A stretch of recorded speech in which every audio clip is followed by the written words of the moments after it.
Hello, I'm Simon Whistler. You're watching TopTenzNet. In the video today, the top 10 depressing facts about popular days of the year. With 365 days in a year, it's a statistical unavoidability that at least some of them are gonna suck. Surprisingly though, even popular holidays aren't immune from this, which is why we're able to compile this list of 10 popular days of the year with depressing facts behind them. For example, did you know that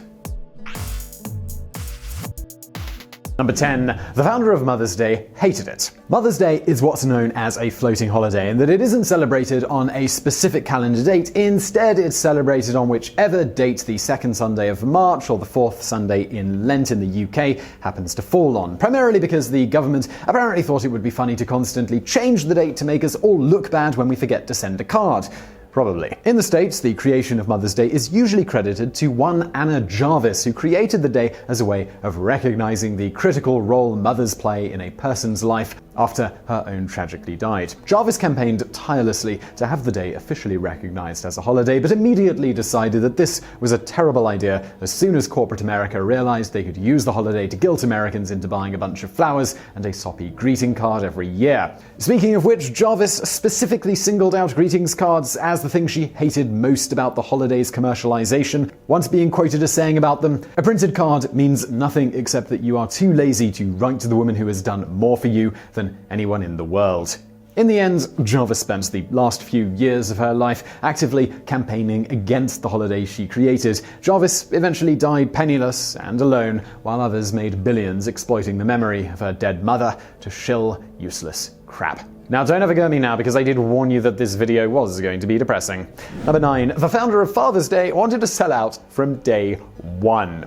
Now, you'd think, given that the founder of Mother's Day spent the last few years of her life campaigning against the holiday and generally being perpetually angry at the cynical exploitation of its original idea, the founder of Father's Day would have been wary about commercializing the holiday as well. Well, for anyone who did think that, you are absolutely, totally wrong.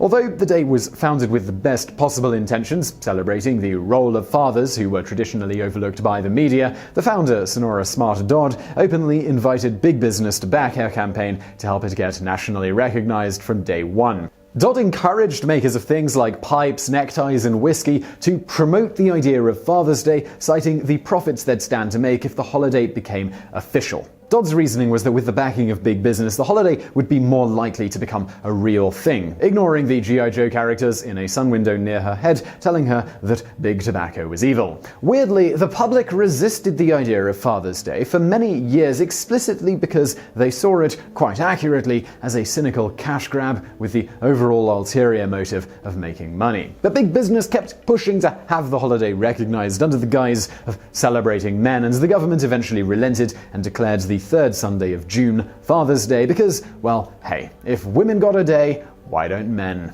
Speaking of which, Number 8. Most people search for International Men's Day on International Women's Day. March the 8th marks International Women's Day, a day on which people are encouraged to celebrate and show appreciation for women and raise awareness of the issues that affect them. It's a day with a noble goal that has been celebrated for well over a century, long before women were afforded such basic rights as the ability to vote. The day also, rather unusually, coincides with the day on which Google searches and tweets about International Men's Day absolutely peak, because apparently some men just can't let women have anything. Alright, so now you might be wondering, well, why is this depressing? Well, many of the tweets on this day are from angry men smugly asking why there's no International Men's Day, seemingly oblivious to the fact that there is actually an International Men's Day that is celebrated every year on November the 15th. In other words, a day literally dedicated to celebrating men and raising awareness of men's issues and rights is ignored en masse every single year by tens of thousands of men who can only muster up the effort to give a crap about it 8 months early, and only then because they don't like the idea of women having a day all about them. The real sad part is that 8 months later, when it's actually International Men's Day, the number of people tweeting about it is noticeably less than on International Women's Day, because angry white men apparently ruin everything, even things created specifically for them. Number 7. January the 1st is the most popular birthday of people from war-torn countries. For many people, January the 1st is the day on which we nurse a monstrous hangover while fighting the urge to not punch everyone we hear saying, "Hey, I haven't seen you since last year."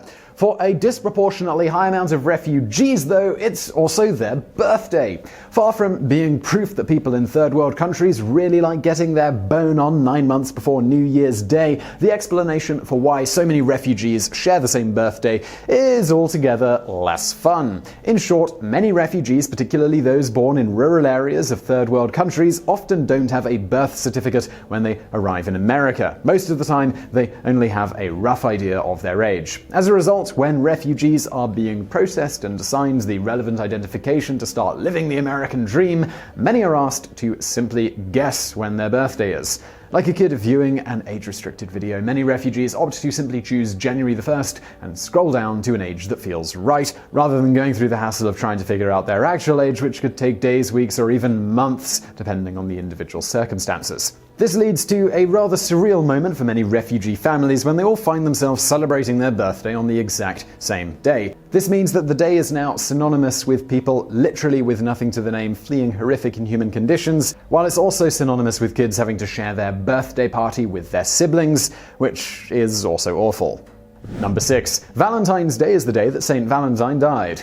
For most people, Valentine's Day, that's February the 14th, is a day dedicated to celebrating our love for our significant other. Unless you're one of those guys who tries to argue that you don't need a day to show how much you care about your girlfriend or your wife, in which case enjoy being single on that day for the rest of your life. For Saint Valentine, though, the guy the date is supposed to commemorate, it marks the anniversary of the day he was brutally executed by being beaten to death with clubs in 278 AD. Now, we're not saying that Saint Valentine wasn't a romantic dude, because he was executed for defying the orders of Emperor Claudius II by marrying young lovers in secret, which is adorable and should probably be made into an anime or something. I mean, that's how most media is consumed now, right? But we're just saying that they could probably have picked a better day to, celebrate his memory and whatnot, rather than the day he was brutally murdered. Number 5. Martin Luther King Jr. Day is usually the first to be cancelled. Martin Luther King Jr. Day is celebrated every year around January the 15th. That's MLK's actual birthday, or it's celebrated on the third Monday of January each year, so that everyone can get a 3-day weekend where they can contemplate the life and work of MLK and then get drunk, just like the king would have wanted. Despite being a nationally recognized federal holiday, MLK Day is one of the least widely observed by businesses, with only a third of employers allowing employees to have the day off work. In addition to this, schools frequently ignore the holiday and often fail to even recognize the day or educate students about its importance or about the civil rights movement in general. This hasn't gone unnoticed by civil rights proponents, who've wryly noted that for some mysterious reason, it always seems like Martin Luther King Day is the first one they are willing to give up. Which kind of sucks, because everyone knows that the real poser holiday is Labor Day.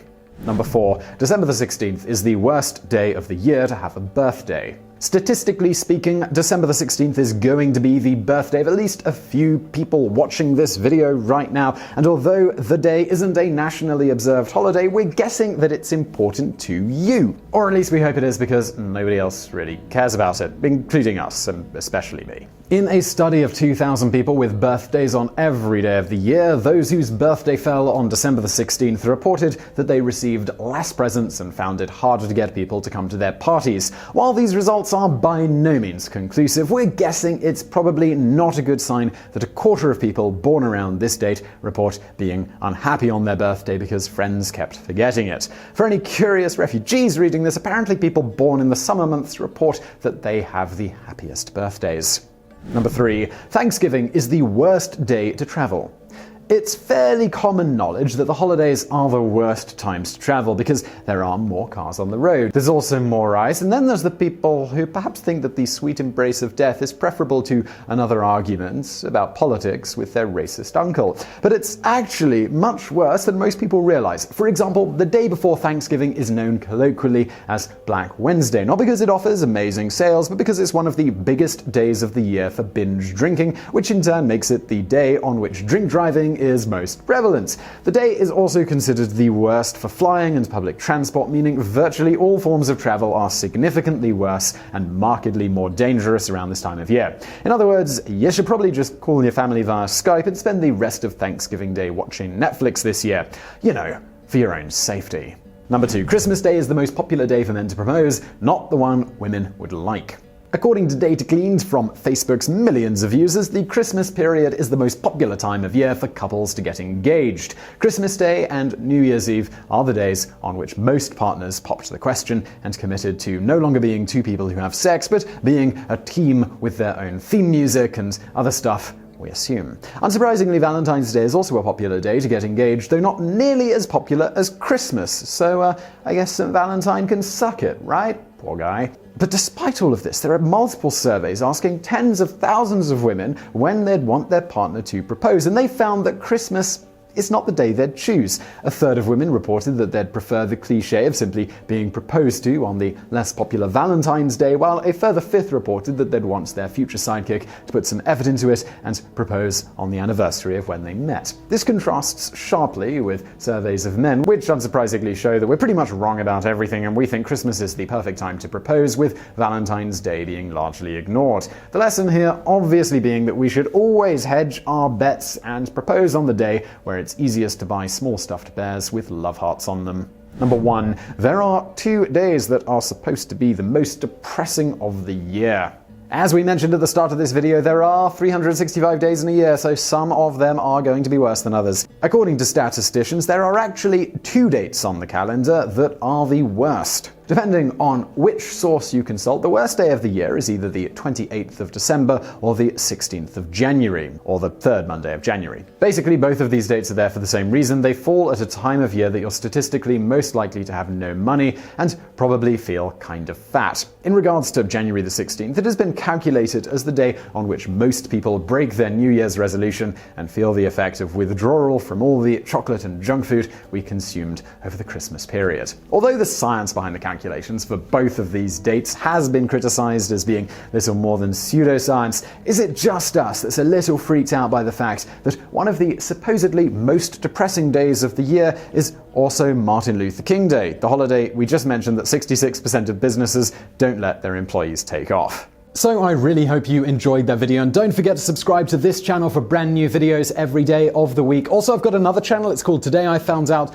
and on that channel we have content very much like this, but we dive into one specific subject in more depth. You can check that out through the icon on the screen now. But if you're looking for something else to watch right now, why not check out another TopTenz video, or indeed a Today I Found Out video over there on the right. And as always, thank you for watching.